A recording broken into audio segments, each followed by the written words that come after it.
Lesson 2-1 Function and Continuity. State the domain and range of each relation, then determine whether each relation is a function.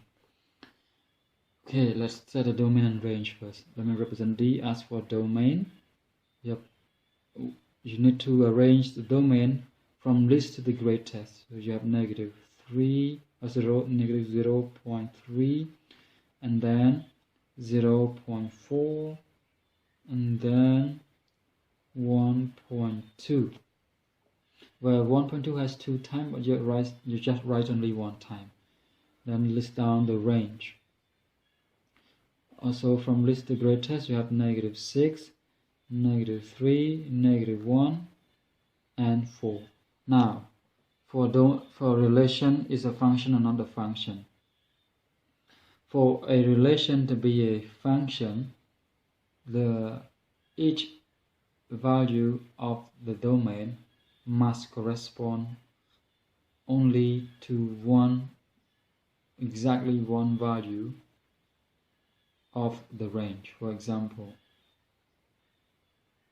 -3.3 must correspond to one value, which is 6. 0.4 must correspond to one value, which is -3. To 1.2 must correspond to only one value, which is -1. But in this case, 1.2 corresponds to 2 values, 1 and then -1 and 4. Now, when one value of the domain has 2 values of the y, this relation is not a function. So the answer here, not a function, just simply say no. Number 2, list this one in order. You have -8, 2, and 4. The domain, you do the same thing. From least to the greatest, -6, -4, you get 12, you get 14. Let's look at it first. It seems like 1 corresponds to 1 value, or 2 corresponds to 1 value, and then 4 correspond to 1 value, which is 14, but -8 correspond to 2 value, the -4 and the 14. So this is one value of domain has 2 value of the range. So this is also not a function, or just simply write no. Number 3, put down the D first. For the domain, list is in order. The first number in order pair is the domain. So you have -3 first, -1, 0, and 3. That's for the domain. For the range, do the same thing. Each of these pairs, the second number is the range. So you have this a -4, and you got 0 another time. No, just write only 1 time, that's it. And then you got 3.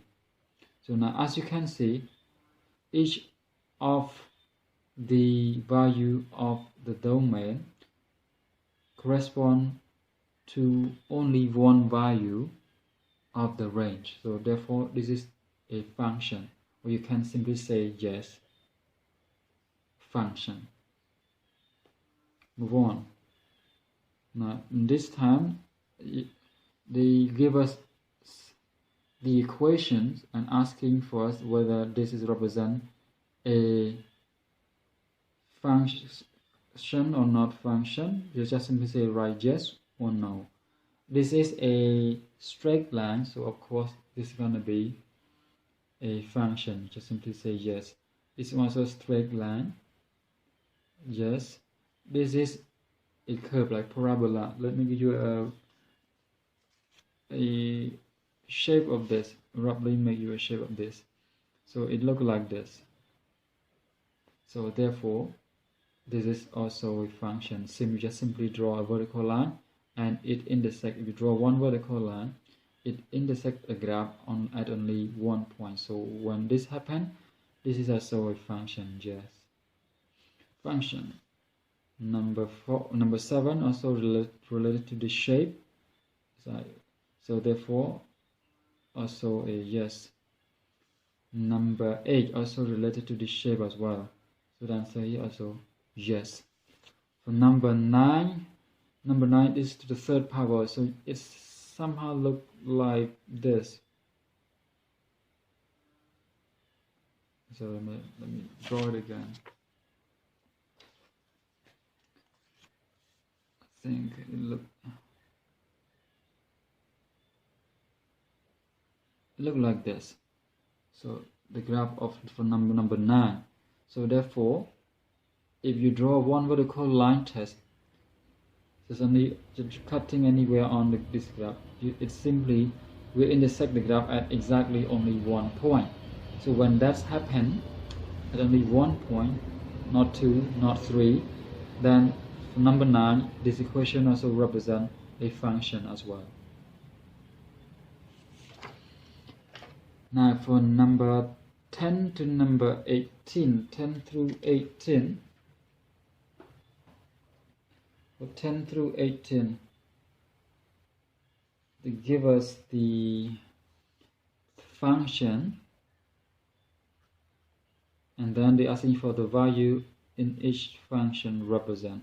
So you see this value right here, which means this is the x value in function f, this is the x value in function f, this is the x value in function y, x value in function g, x value in function g, and then for h, this is the x value in function h. So you need to evaluate each of these functions based on the given value of x.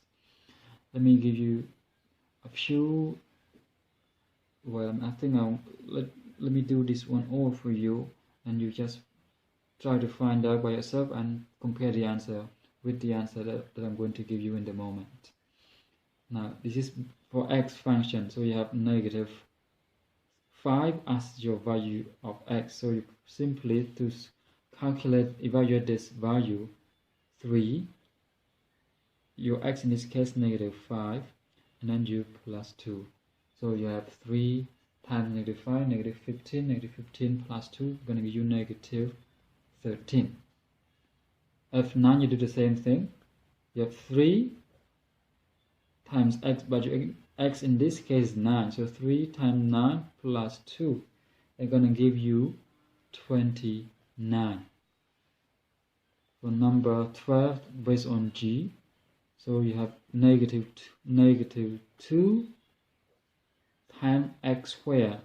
Your x in this case in number 12 is negative 3. So x times negative 3 raised to square. So negative 3 raised to square or raised to 2 is 9. We have negative 3 times negative 3 is 9. 9 times negative 2 is going to give you negative 18. G again, negative 6 in this case. So negative 2 times negative 6, which is x value raised to square, raised to 2. So negative 6 times negative 6, 36. 36 times negative 2, going to give you a negative 72. Number 14 belongs to h function. So working on h, we have negative 4 times x squared. So you have a negative 4 times x squared, but your x in this number 14 is 3. So 3 squared minus 2 times x also, which is 3 in this case, and then plus 5. So if you work your way through, it's gonna give you negative 4 multiplied by 9 minus 6 plus 5. I think that I'm gonna give you negative 37. For number 15, again working with h, this is in this case the value of x equal to 8. So we have negative 4 times h plus, sorry, this is not minus 2 times h and then plus 5. So 4 times 8 minus 2 times 8 plus 5, negative 32 minus 16 plus 5, they're gonna give you, this is square, sorry. So we're gonna bigger 4 because negative 4x squared, so negative 4 times, so negative 4 times 64, and then minus 16 plus 5, they're gonna give you a negative 267. Move on. Okay, now go back to f function of f. So you have 3x. So 3 times x, your x in this case is 2 over 3. And then u plus 2. They're gonna give you 4. Number 17. Go to G. Negative 2x squared. You have negative 2 times x, which is 3 over 2. And you raise this to square. So you have a negative 2 multiplied by 9 over 4.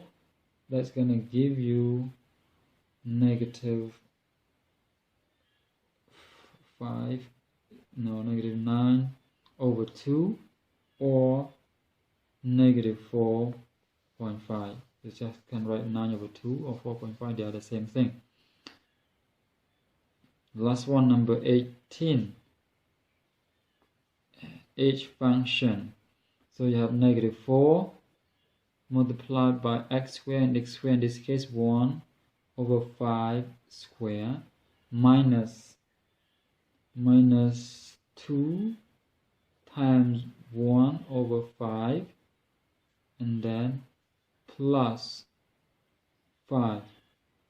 When you work your way through, you have this one negative 4 multiplied by 1 over 25 minus 2 over 5 and then plus 5. The denominator is 25. So if you work on this, you will have your answer as 111 over 25. Alright, so that is all for this section of the lesson 2-1.